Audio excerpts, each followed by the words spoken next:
people who have done absolutely nothing wrong. This is vile. This is absolutely horrible. If a child and an adult have consensual sex, they both film it, and they both agree that it's fine for the footage to be on the internet, there's absolutely nothing wrong done. Why should it be illegal? In the US, for producing child porn, an adult gets a minimum of 15 years in prison and a maximum of 30. That is fucking insane!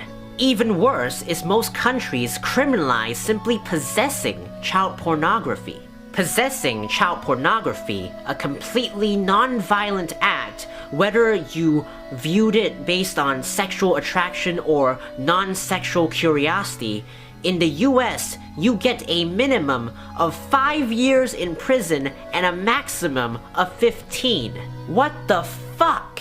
And even if I gave you the benefit of the doubt and said that, okay, all child sex is rape, and so all child pornography is essentially footage of rape, is it wrong to upload or view footage of child rape? No! Now people might argue that the reason why footage of child porn or child rape should be banned is because having it on the internet would promote such behavior. However, the fact is, there really is no evidence that there's a link between watching violent footage and an increase in violent crimes, and if there is, please show it to me. It's kind of like the people who say that having the death penalty helps reduce crime, or banning violent movies helps reduce violence. Like, it seems like there would be a logical connection, but the fact is, there's absolutely no evidence to show that there is a connection. Uploading and watching footage of real violence should not be illegal, similar to how you should not be sent to prison if you see footage of a reporter getting beheaded by a Muslim. It doesn't mean you want to conduct violence when you watch footage of real violence. It just means that you might have a curiosity at how horrible human beings can be. Bottom line, producing and uploading footage of child porn should be absolutely fine and legal. If you want to upload and possess footage of child rape, that should be fine too. Punish the guy who actually raped the kid.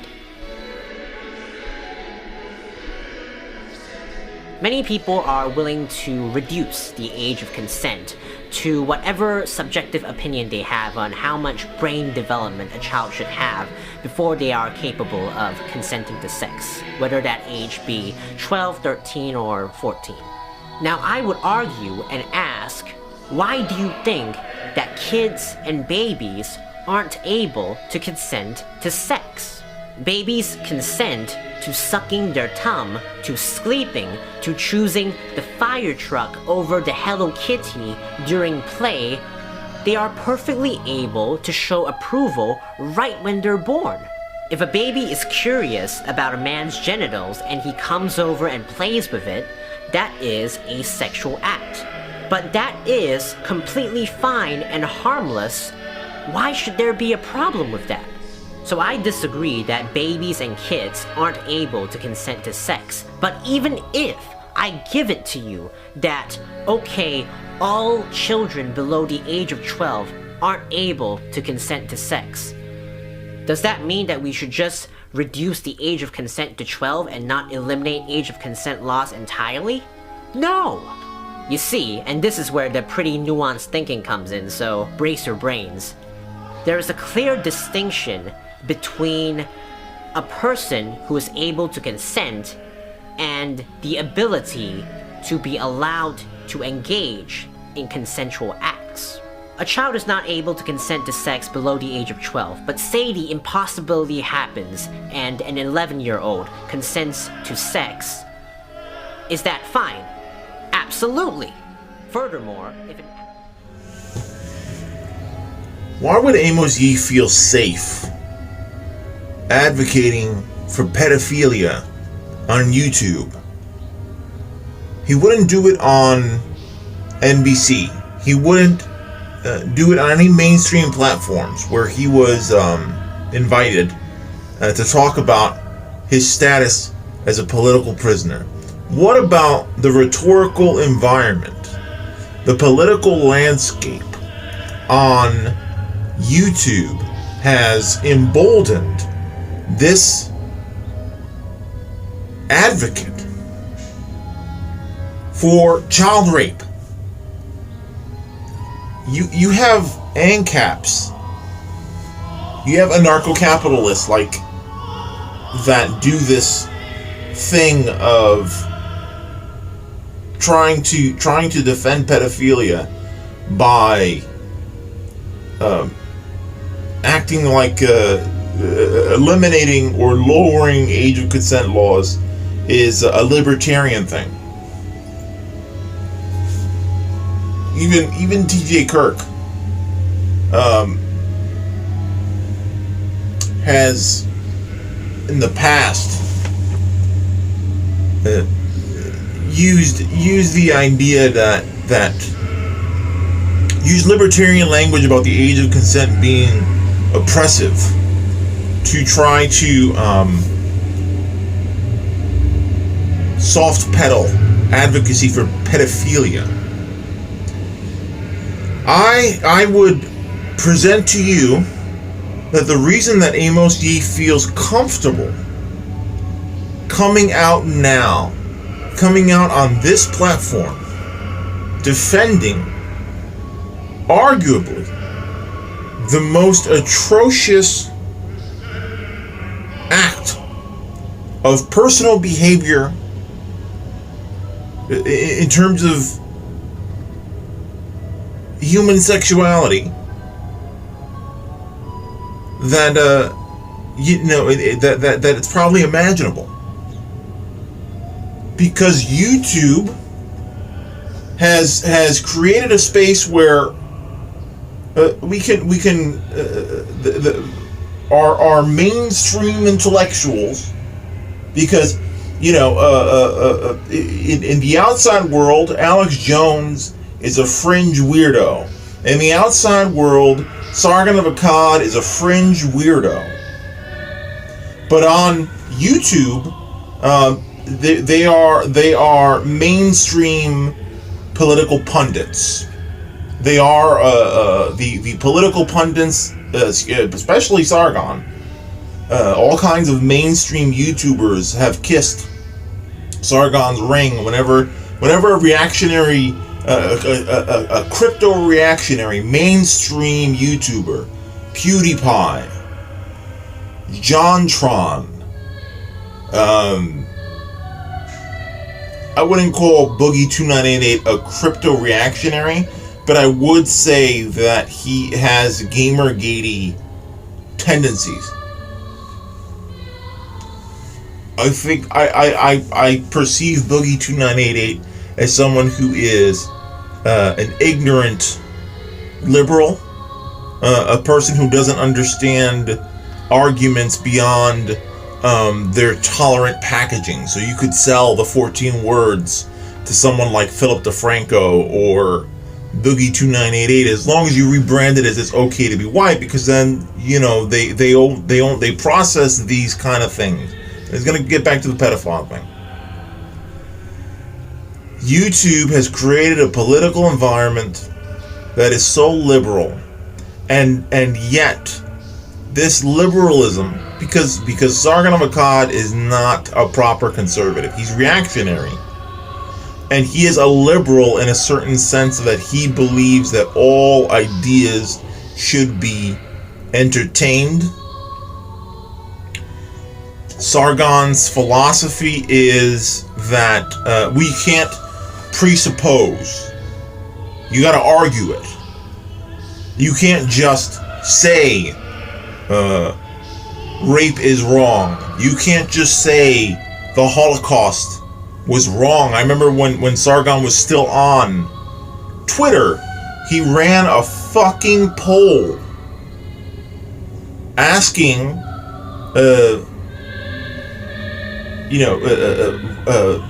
if the Holocaust happened, was it wrong? I believe that was the phrasing he used. These fucking edgelords have created a leeway that you can discuss anything. And this is where that kind of environment goes. The environment of pure academic language, of pondering anything, cannibalism, bestiality, pedophilia. What's consent? I've mentioned a quote by the Slovenian philosopher Slavoj Žižek on this channel before, where he took a moment to talk about framing inside of debates and when a debate is pointless or unethical. And he said, I don't want to live in a country where I have to argue whether rape is wrong. And he went deeper into these points, citing some of Jacques Lacan's, the French philosopher's position on rhetoric as well. This is where infinite tolerance, no judgment, as long as Amos Yee, and again, he's already been groomed by Sargon, he's already been conditioned on exactly how to frame this in order for some constituent of anti-SJWs, because they will, listen to me, there will be somebody, now that Amos Yee has created this video where he uses the language of the rationals. This is a trial balloon. Let me use Sargon's language and see if the people in his community that adhere very strictly to his guidelines of rhetoric, because it is a purely formalistic standard. Sargon doesn't care what you're saying. TJ Kirk doesn't care what you're saying. It's how you're saying it. I learned this a long time ago. Most of the liberal and not pure right-wing alt-right reactionary complaint about SJWs is the form of how we're saying we're too passionate. We're too we get too carried away. We're too emotional. Too many appeals to emotion. If you purely process your opinion on something as atrocious, as devastating to a society, as Amos Yee's supposition that babies can give consent to sex, and he even, this guy Amos Yee, he's so despicable that he cites that babies can initiate contact on a man's genitals. Babies don't know what the fuck they're doing, and if you don't stop a baby from sucking your dick, you should go to fucking jail. You human garbage. If you exploit the innocence of a child and go, oh well,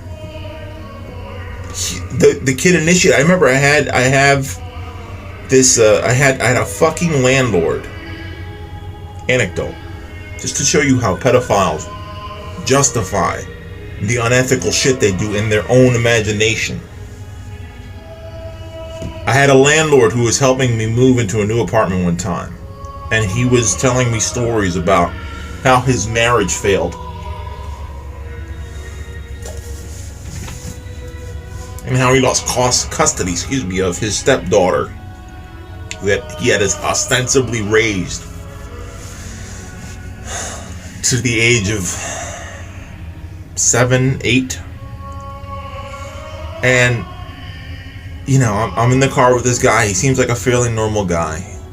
and he starts telling a story about how this 8-year-old kid, his stepdaughter, had been sexually obsessed with him.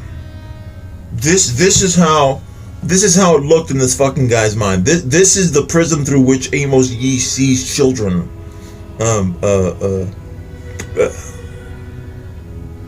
initiating sexual behavior, instead of children not understanding what sexual behavior sexual behavior implies. Kids don't know what touching genitals means. Kids don't know what it means when you touch their genitals in a sexual way. Kids don't know what erections mean, or any sort of sexual stimulation to their body means. They don't. When you ask them if they want to perform a sexual act on you and they're fucking 6 years old, they don't know what the fuck you're talking about.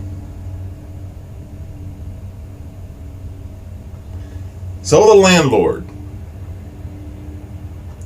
talks to me about how his stepdaughter was jealous of her mother and would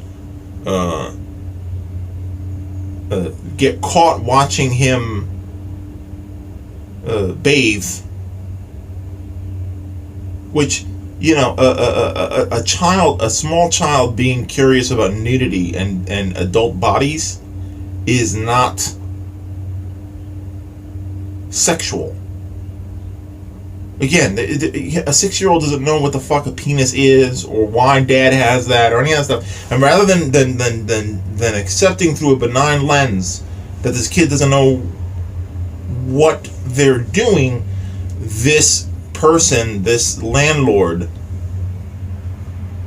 started to create an erotic narrative that his stepdaughter, this child, was pursuing him sexually. I remember in that Huffington Post interview with the pedophile, the rebel media put out to show that liberals, that progressives and leftists are apologizing for pedophilia. It was the same thing. The guy's idea of the girls, the girl that he was talking about was 7 or 8.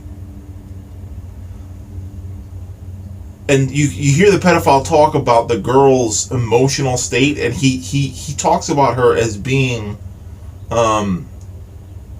capable of understanding abstract concepts about courtship. But so it'll never leave my mind what this motherfucker said.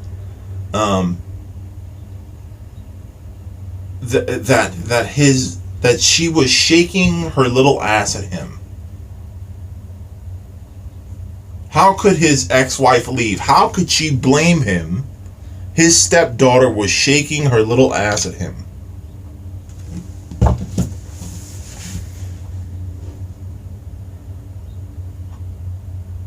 This is the world of Amos Yee.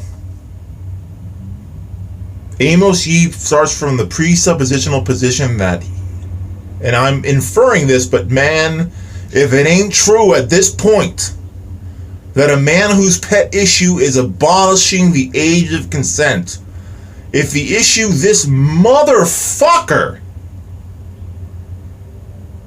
the hill that he wants to die on, is abolishing the age of consent and babies like sucking dick, he's gotta be a goddamn pedophile, because he's justifying this position too motherfucking much to just be somebody who sympathizes with the suffering of pedophiles. But I blame people like fucking Sargon of Akkad for setting the table for anything. We should be able to talk about anything. We should be able to debate anything. We cannot assume anything is wrong just in and of itself. Fucking children is a goddamn immoral act. There's no discussion to be had. There's no debating the minutia. Sex with kids is wrong And there's no debate about that.